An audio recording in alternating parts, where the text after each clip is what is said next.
Fighting your own teammate. It's something that happens over the course of a season, usually in training camp, and it's usually not a big deal. Usually you have two guys going at it, and with the hot summer sun coming down on you, tempers can flare. But there are some unusual fights between teammates. You don't normally see fights happen off of the field. You don't see fights happening later in the season. You don't see fights between teammates where the participants get arrested. And you don't see fights that involve cannibalism and involve a player biting another. This is the absolutely bizarre story of the 1980 Bills and the insane fight that happened between teammates Jim Haslett and Isiah Robertson. Before we talk about the incident, we need some context. In 1979, the Buffalo Bills added two key pieces to their defense that would take them from one of the worst in football to one of the best. First, they traded for linebacker Isiah Robertson, who made himself a legend with the Rams in his 8 seasons there. During his time in Los Angeles, Robertson made it to 6 Pro Bowls, was named a first-team All-Pro twice, and was named the Defensive Rookie of the Year in 1971. Keep in mind that Buffalo's head coach now, Chuck Knox, was the coach for the Rams from 1973 to 77. Robertson made the Pro Bowl all 5 of those years. And they acquired linebacker Jim Haslett with their second-round pick in the draft. Haslett would start every game that season, being named the Defensive Rookie of the Year. With Robertson and Haslett at linebacker, the Bills went from allowing 22.1 points per game to just 17.4, jumping from 24th in the league to 8th. In 1978, they allowed a league-worst 4.8 yards per carry. In 1979, they only allowed 4. These additions helped big time. And in 1980, they were going to new heights, finishing the season 3rd in points allowed. They started 5-0, and they were 7-3 entering their Week 11 matchup against the Cincinnati Bengals. There, the Bills dominated, shutting out Cincy by a final score of 14-0. It was the first time Buffalo got a shutout in a road game since 1966, when they shut out the expansion Miami Dolphins in the AFL.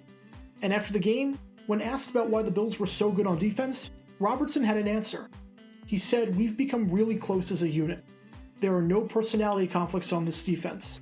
That's what Chuck Knox did in LA when he built the Rams. He brought us close together, like a family. Everyone pulls together."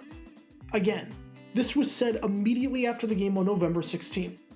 This was about to become one of the most ironic statements in NFL history, because literally that night, after the Bills landed back in Buffalo, members of the team decided to celebrate at the Pierce Arrow nightclub. While at the restaurant, Robertson and Haslett were talking about their salaries. Haslett was a rookie, while Robertson was one of the highest paid linebackers in football. He signed a 4-year deal worth $920,000 total, which was a lot back then. When you combine talk about salaries with a lot of alcohol, tensions get high. And so the two men went at it. They got escorted from the restaurant, and the police showed up. When the police showed up, they told the two teammates to stop fighting, and so they did. In a normal situation, this is where the drama would end. But it gets weirder, because after they separated, Haslett snuck up on Robertson and punched him in the face. The two teammates then went at it again, and during the second round, Robertson bit Haslett's finger.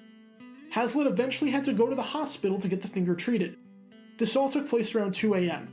In a span of 13 hours, Haslett won a football game in Cincinnati, took a flight back to Buffalo, then fought his teammate, had his finger get bitten, and got arrested. Somehow, this all became water under the bridge. As Robertson said the day after, it was just a misunderstanding. One thing led to another, and before we knew it, we were fighting. Before we knew it, we were in a police car.